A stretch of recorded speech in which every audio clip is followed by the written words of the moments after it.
E aí, tudo fantástico com você? Aqui é o professor Alex, você está no Fantástico Cursos e no penúltimo episódio da série Frankenstein 200 anos. Nesse episódio aqui, eu vou explicar a polêmica que cerca a autoria de Frankenstein. Quem de fato escreveu esse romance? Foi a jovem inglesa Mary Shelley ou o seu marido, o poeta inglês Percy Bysshe Shelley? E essa controvérsia começa nos meses seguintes à noite gótica que eu falei no vídeo anterior. Após essa noite em que a Mary Shelley teve a ideia para escrever o seu romance, a Mary e o Percy se casaram e a Mary Shelley começou a construir o seu romance de dentro para fora. Lembra que eu falei que o pesadelo que deu origem a Frankenstein corresponde hoje ao capítulo 4, onde nós vemos o nascimento da criatura? Depois disso, obviamente, ela precisou aumentar a história. E assim como a criatura que Frankenstein constrói a partir de cadáveres,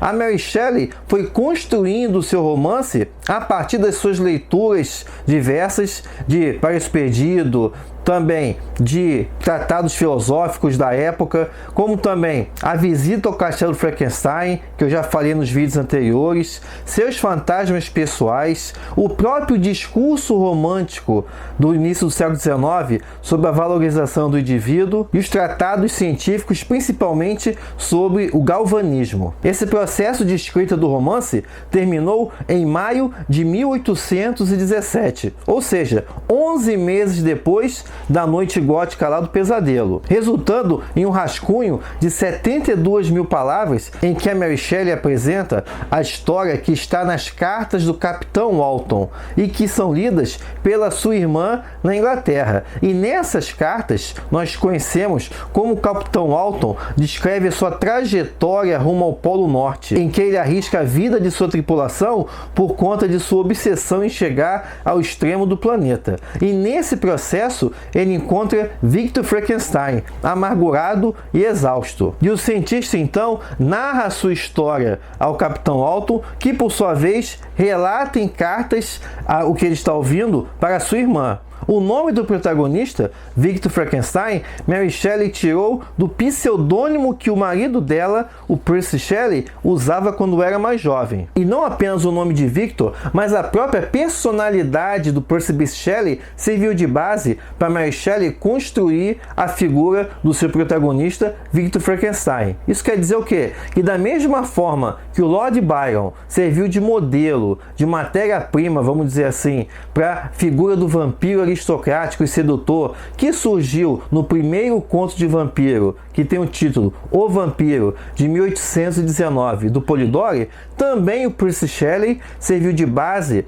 para formar a personalidade de Victor Frankenstein. E talvez por conta disso, quando o livro foi publicado em 1º de janeiro de 1818, em 3 volumes e com apenas 500 cópias, essa questão da autoria da obra ficou mais evidente. Essa edição de 1818 saiu com um prefácio escrito pelo Percy Bysshe Shelley, o que aumentou a percepção de que na verdade tinha sido ele, Percy Shelley, que tinha escrito o romance. Ainda que na edição seguinte, de 1823, a Mary Shelley tenha assumido a autoria, só apenas na outra edição, a edição mais famosa, que é de 1831 e que é a edição, aliás, que traz a primeira imagem tanto do Victor Frankenstein quanto da sua criatura, é que nós vemos a Mary Shelley chutando o pau da barraca e assumindo: fui eu que escrevi essa obra. E lá ela fala com todas as letras que o marido só deu uns toques na história, e ela narra também a noite gótica em que surgiu a história da obra, além das influências de Erasmo Darwin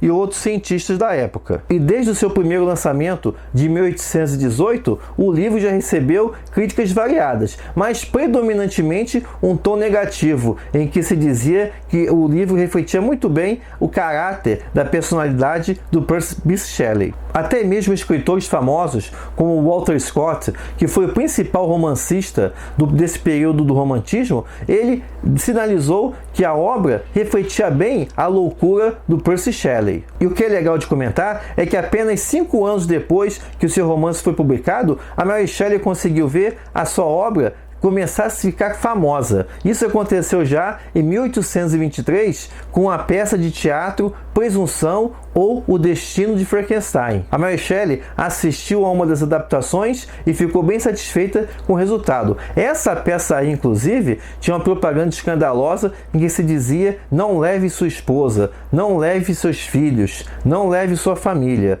visto que a obra, a história em si, provocava uma forte reação entre a classe média da época. A partir daí, e à medida em que a Revolução Industrial foi cada vez mais provocando alterações na sociedade inglesa, a relação entre Frankenstein e a sua criatura, como um símbolo da relação do homem do século XIX com a ciência e com os produtos da tecnologia, foi se intensificando. E não perca o próximo e último episódio da série Frankenstein 200 anos, em que eu vou falar das principais adaptações para o cinema do romance Frankenstein. E além do que eu sempre falo, para você deixar sua curtida e assinar o canal, também te convido, caso queira, a assinar o grupo de discussão do Fantástico aqui do Fantástico Cursos. É um grupo no WhatsApp. Eu vou deixar o link aí embaixo para você clicar e cair diretamente lá no grupo, onde a gente discute dicas, sugestões, troca de materiais sobre o universo da fantasia, do gótico e da ficção científica. Então fica o convite aí. E também na sexta-feira, 26 de janeiro, para fechar o mês em que Frankenstein completa 200 anos, vou fazer uma live